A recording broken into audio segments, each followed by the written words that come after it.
But what we've seen is that our companies then grow triple-digit growth.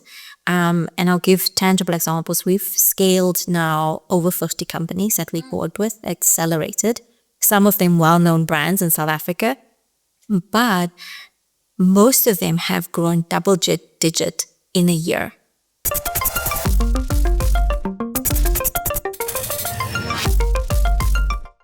Hello there, and a very warm welcome to yet another fantastic episode of the JSE Investor Avenue podcast series. Now, if you've been following us for some time, you'd be well aware that we have amazing conversations here that are not only informative, but also insightful, giving you a better scope and grasp of key information that the JSE, as the leader of capital markets on the African continent, actively participates in. Everything from dividends, understanding private placements, and today we'll even talk about a specific sector of the economy that many might not look to see the convergence with the JSE. But ultimately, small and medium-sized businesses play a critical role in any economy, and more so in the African continent and in South Africa too. Today we'll take a look at how best it is that the JSE as an organization is looking to scale startup businesses, making sure that we understand the funding gaps that might be short, access and opportunities to markets, but most importantly, also ensuring that governance and clear controls are also put in place. So to tell us more about this is someone who has had a passion for entrepreneurship, continues to share and elevate the messaging of the JSE in this regard, Cleola Kunene, the Head of SME Development at the JSE. Such a pleasure to have you with us, no? Thank you, Gugu. I'm excited for this conversation because I've seen your growth and evolution within this particular space.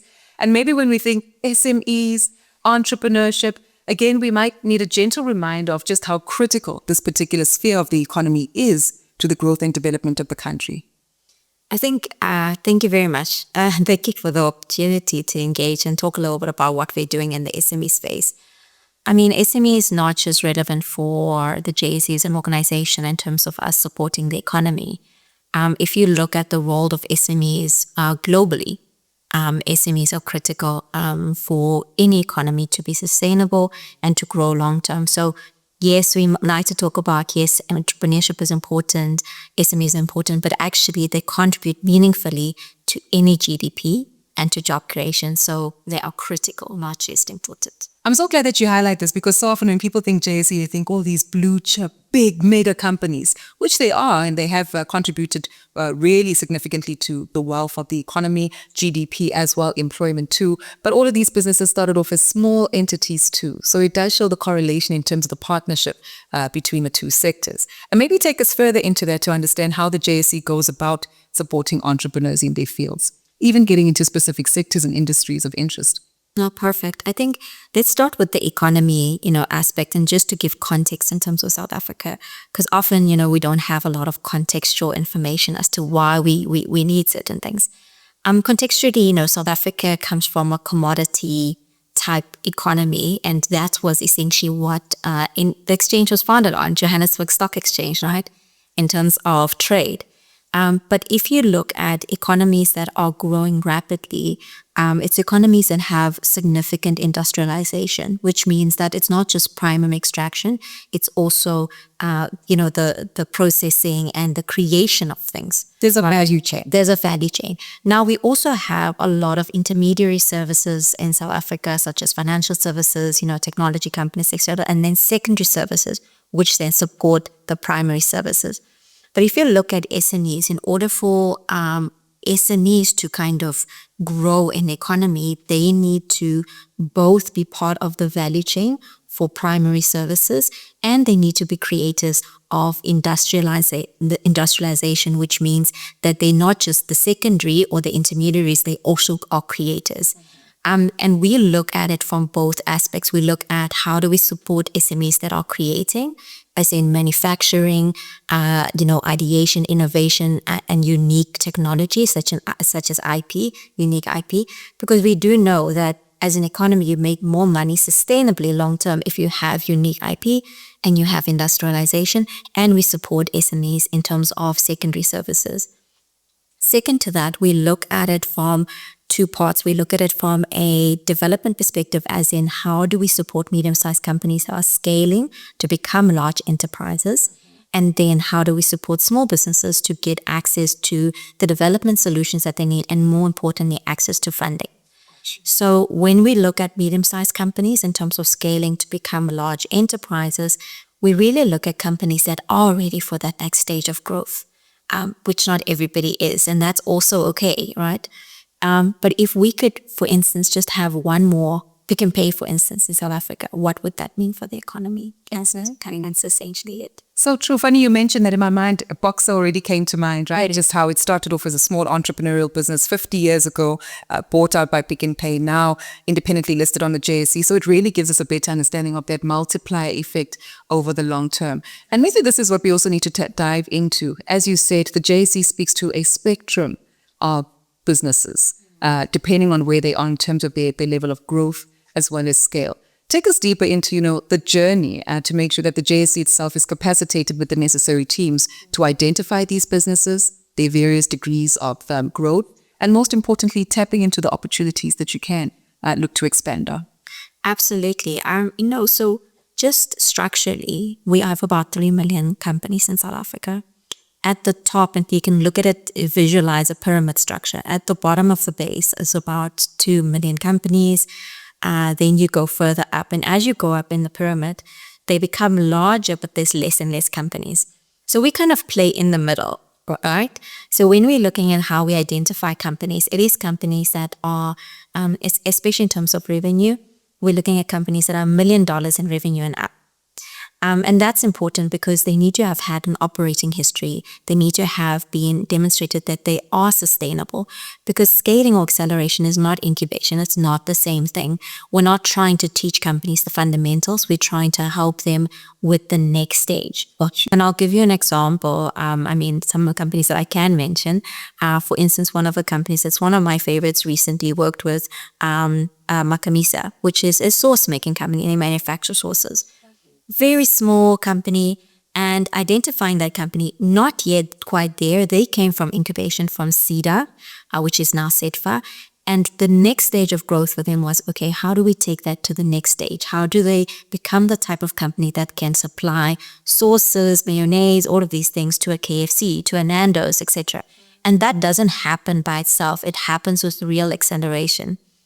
Some of the success stories we even have, if we look at companies, we've looked at companies that can actually, in unique industries, really scale rapidly, right?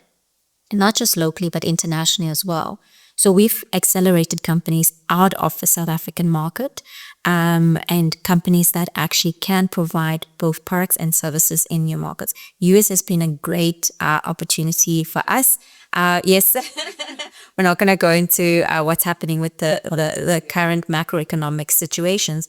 However, if we look at market opportunities, what we find is the South African businesses, because they are managing to grow in such a tough economy, by the time they go into a new market, they grow, and they're able to get that guardrail to access that market. They grow very rapidly. And that's what we've seen. So we've had about... That's refreshing. And I think maybe it needs to be underscored, right? Because so often they think like, oh, yes, entrepreneurship is tough and the road is hard.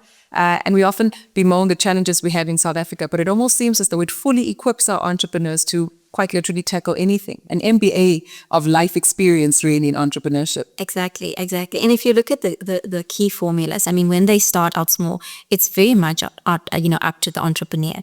But if they're able to survive, not just survive, but grow in a very stringent economy, it means that they're competitive and they have compelling propositions. Right. So when we take them into new markets, and we've taken some companies like in the tech space, very few in the product spaces, it takes a little bit longer to settle down in the product space.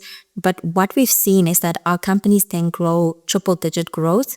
And I'll give tangible examples. We've scaled now over 50 companies that we worked with, accelerated. Some of them well-known brands in South Africa, but most of them have grown double-digit in a year, right? And so on average, the revenue growth for the 50 companies has been 38% on average. And we also measure job creation, because that's fundamental to what we do. Obviously, for us, the focus is economic development. And when we look at job creation, it's been 32% on average, increase in jobs. which is, is phenomenal, especially in an economy that's growing, less than 5%. Exactly. For them to get anything. So we say, okay, minimum what we want is 22%, but in a year to 2 years, we want to see those double-digit growth. One of the companies that we helped to scale was a mobile marketing company, digital technology company, but to help to scale into the US. And they grew by over 1,000%. Yes. Which is unheard of. My goodness. But that is when they are ready, and all they need is that next level of unlocking and support. I'm so glad that you touch on this, and even sharing some of those metrics gives us really real context in terms of the support that you offer entrepreneurs. That really does need to be celebrated. So if you're watching this, feel free to comment, maybe a po, because it sounds like it's something that we definitely need to celebrate. Yes. But coupled with that, I think there's obviously a lot of support and advantages that the JSE does have within the market. You understand the global economic environment. You understand the regulatory controls and outcomes that need to be brought about. Even understanding, the way payments, settlements, and, capital does work within the ecosystem of supporting entrepreneurs. Maybe deep dive into some of that just to add more context and color to support, especially for those who work in multiple jurisdictions with different currencies, the use of technology as well that might come on board, and just the, competitive edge with which you support entrepreneurs who've been able to scale at the rate that you've mentioned. Absolutely. I think it is an advantage. I've been in capital markets for over 10 years and I've done lots of things here. So generally, if you look at any exchange, it's actually a convener. It brings buyers and sellers together. And if you take that principle into how we scale SMEs, it's bringing the best expertise together with the SMEs, right? So for instance, the best mentors, the best global experts. 1 year, I think we even had a valuator that was one part of the valuation team that valued Uber to actually give us real insights into how to value our companies. And you can imagine once you have that knowledge, it just puts you steps ahead of everyone else in terms of how you even perceive your role in terms of scaling your company, where it could potentially go. So we start working on behavior before we go into everything else, and looking at the mindset of the entrepreneur. We don't want limited mindsets. Yes. Right?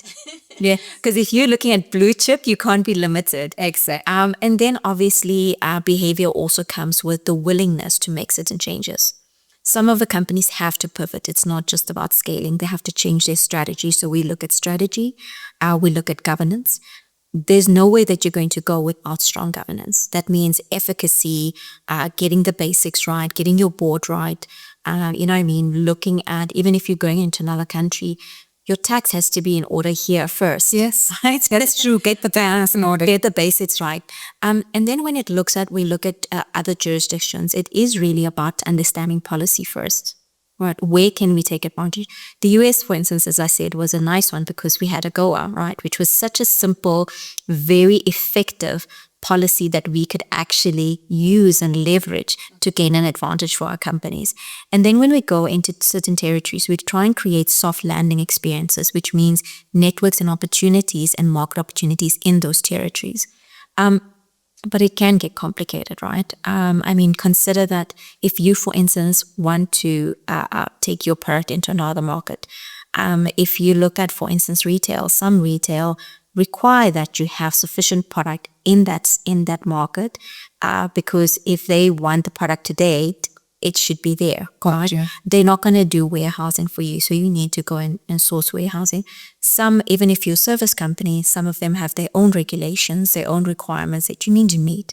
Even something such as, for instance, your website now has to be in dollars or euros. You have to, so it's really looking at it holistically. It's about understanding, and that's why we don't go into too many markets. We cherry pick which are the markets that we can go into. And then if there's an exception, then we'd rather connect the company to somebody that can help them go into that market. But regionally first, Africa first, that is the primary, our focus. And then we go into other markets where we know that we can gain a competitive advantage, and that we also have the guardrails, which is the networks, the development support, and the ecosystem support on the ground when they are there. We've seen also that founders or maybe one or two directors would have to move to those territories if we do market expansion into other countries. However, we start with local expansion. Mostly what we see is that most of the companies actually just need more support to expand locally and scale up locally before we can consider international expansion and get their stuff in order. Because scaling means that, if we say now, tomorrow you're going to increase your manufacturing, it means that you actually have put that in place, in terms of skills, in terms of requirements, whatever it may be. So we look a lot at the baseline of the company. There's a lot of time spent on diagnosing the company. So we have about a 3-month diagnostic phase with the companies. Oh, tell us how this works. Because I can imagine it's not just going through your books, but it's sitting opposite the founder and the director and saying, okay, Gugu, what does your business do? How does it work? What are your responsibilities on a day-to-day basis? And that must be so intriguing. It's very intriguing because you also get to understand the depths of each industry and the value chain of how each industry works. However, if you're a business expert, like I'm a business expert, you understand there's some fundamentals that you look for. I look for, first of all, your business model.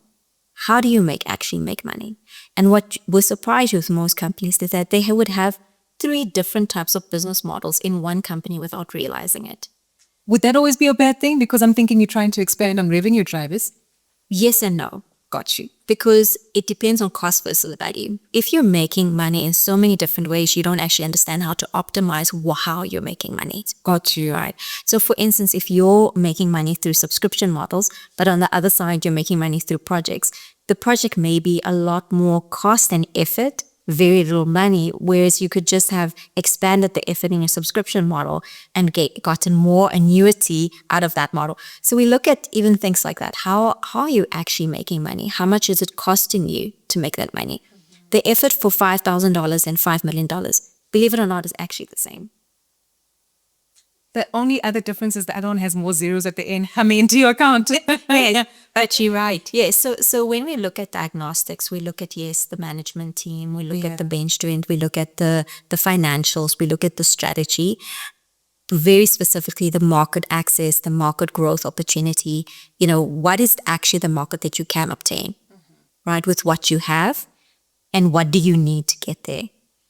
These are very simple questions, but once we start going into those, it's very revealing about the companies that we're working with, and very then easy to bring in the right expertise, or if we can't provide it, to say, how do we help you pivot?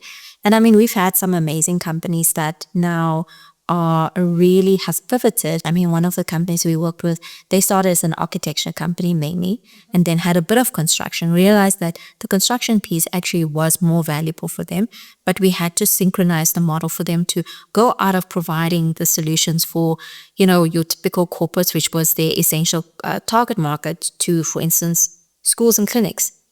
And once they pivoted in that way, they scaled rapidly. Sure. So I don't think there's always a one-size-fits-all. However, there are some fundamentals that make sense across any business. 100%. What I appreciate about what you're describing, Cleola, is that for anyone who's an entrepreneur and watching this right now, it might even be a reality check for them to say, oh, hold on. Have I even considered getting a diagnostic on my business? Do I understand what it is that I should be looking out for? And that would obviously pique their interest to want to give you a call, but you have your hands full. And they actually have a wonderful team of colleagues that you work with who help facilitate these programs. For anyone who's listening and wants to get in touch with understanding how the JSE can offer support, maybe let's start with what they need to be prepared for in terms of their own level of preparation before actively participating in your SME development programs, and what that preparation looks like, as well as some of the, avenues and courses you typically have available throughout the year. Perfect. So I'll start with capital matching, which is an initiative that we did with government, or we're doing with government. So we do it per region with the economic development arm of each of the different provinces. So for instance, Western Cape Economic Development, Eastern Cape Economic Development, and specifically Department of Small Business Development and SETFA. And this initiative, first and foremost, is because we can play a convening role and bring different funders together. Similarly, because it also then leads into a pipeline for JPP, which is JSE Private Placements. And I know that there's an episode on that. But also, what we do primarily in any company that wants funding is we do offer solutions around funding readiness. So that is critical, because we find that a lot of companies do apply for funding but get declined. And funding readiness is not just about having your books in order. It's actually about understanding your strategy, what funders actually want to see, what is the funding landscape, and what is actually right for your business. In addition, in terms of that, we also offer legal training, not training, but the requirements, basic requirements of legal for any SME. A lot of companies agree to a lot of things without understanding the impact in terms of liability when it comes to finance. So those are some of the things that we touch on. So the capital matching is a key one. Any company that is considering, even if they've just started, but the funding readiness training is free, they can go on our website today and register and participate in funding readiness. Even if they're not going to go through capital matching, it is key that they go and understand actually what is required of them. Then in terms of other development online, we do have some other development courses that we provide, some of the basics, and we're constantly going to be adding more courses as we go along. And then lastly, obviously the accelerator, which is for medium-sized companies. And then recently we decided to create a separate out international expansion from the accelerator. It used to be part of the accelerator, but we separate out because we realized that some companies are just not ready for that level of expansion. It requires a different dedication, and it's about a 2 to 3 year journey if you really want to go and grow into another market. However, when you do, we're talking major growth opportunities. And then we also, I would say, people should look out for, which is going to be new, not yet launched. We should look out for the roadmap to exits, where we're going to provide a succinct solution for companies that will be exiting from private equity firms or VC firms. Oh, fantastic. And maybe that's important to know because as you mentioned, there is the JSE private placements that does take place. And maybe just help us understand against primarily the difference, but also how these different divisions of the business do work in sync and in partnership. So if you look at it, development, kind of comes before funding. And some of it is we also need manual interventions. So the capital matching is a manual intervention where we're actually engaging with different stakeholders, government, SME, but broadly the SME ecosystem are the key primary people that we also engage with, who also do training for them. So for instance, we do training in terms of funding readiness for incubators, etc., so they can kind of go and help their own companies. Whereas JPP is really the platform to provide, it's a digital platform. So you can go there and be exposed to multiple funders in different, in terms of whether it's equity, debt, etc. And then more than that, we're not just saying that you can go to private markets. You can also eventually list. So starting with development, and then you can expand into either area, depending on what makes sense for your company. 100%. Yeah. It almost sounds like having a guardian walk the journey with the business owner to make sure that through all the different transitions and evolutions of the business, that you've got this big brother providing some level of support, accountability, and even an ability for you to be agile in responding to the various market needs. Absolutely. Cleola, we've mentioned so much, and I can imagine for those who are entrepreneurs and listening, there's so much more for them to absorb. But I guess as a key takeaway for entrepreneurs who are watching, what is it that they need to consider as business owners who want to grow, want to develop in South Africa, the continent and beyond? I think what they need to consider is just really, as I said, is how their business can be sustainable. Quite often what we see is a trend where a lot of entrepreneurs go for the opportunity that's in front of them, and they're not really that focused in terms of building the sustainable aspect of the business. You don't have to focus on anything. And I know it's very attractive. You're doing one thing and tomorrow a solar contract comes up and you're like, oh my gosh. But they're constantly chasing, right? Yes, they're constantly chasing. And there's a difference, and you can see the difference between those that are focused on building a business that eventually is going to scale, and those that are chasing an opportunity. And obviously all entrepreneurs chase opportunities. That's how we're designed. However, if that's what you want to get to, if you want to get to the level of a Discovery, if you want to get to the level of a Capitec, if you want to get to the level of a Curo, it does require commitment. Yes. And that's the number one thing. I think focus and commitment, and decide what you're willing to commit and what that vision looks like. I always say be flexible on the details, but uncompromising on the vision. And if they can be clear about the vision and why they're doing what they're doing, I bet you money will see them list at the JSE quite soon. Oh, I can't wait. Be flexible on the detail, but very focused on the vision, as you say. Cleola, this has been such a refreshing conversation, and thank you so much for giving us a 360 view of what SME development looks like for the JSE, really providing optimal support, opportunities to scale, access to markets, and most importantly, all the while making sure that regulations, governance, and controls are still abided by. Thank you so much. Thank you. I wish we had a kudu horn for you to celebrate your efforts. Well, that's where we leave our conversation for today with Cleola Kunene, who is the Head of SME Development at the JSE. Now, as you've heard, if you do want to get in touch, visit the JSE's website. Make sure that you follow through with the various programs available regarding SME development. On your part as well, make sure that you come prepared as an entrepreneur, ready to learn, being agile, and of course, open to the necessary suggestions to grow, develop, and enhance your business as well as your product delivery. If you'd like to learn more, make sure that you do subscribe and even catch up on previous conversations we've had here on the JSE Investor Avenue podcast series. And of course, share your feedback by reposting on social media, commenting on the video below, and joining us for future conversations. Until then, it's goodbye for now.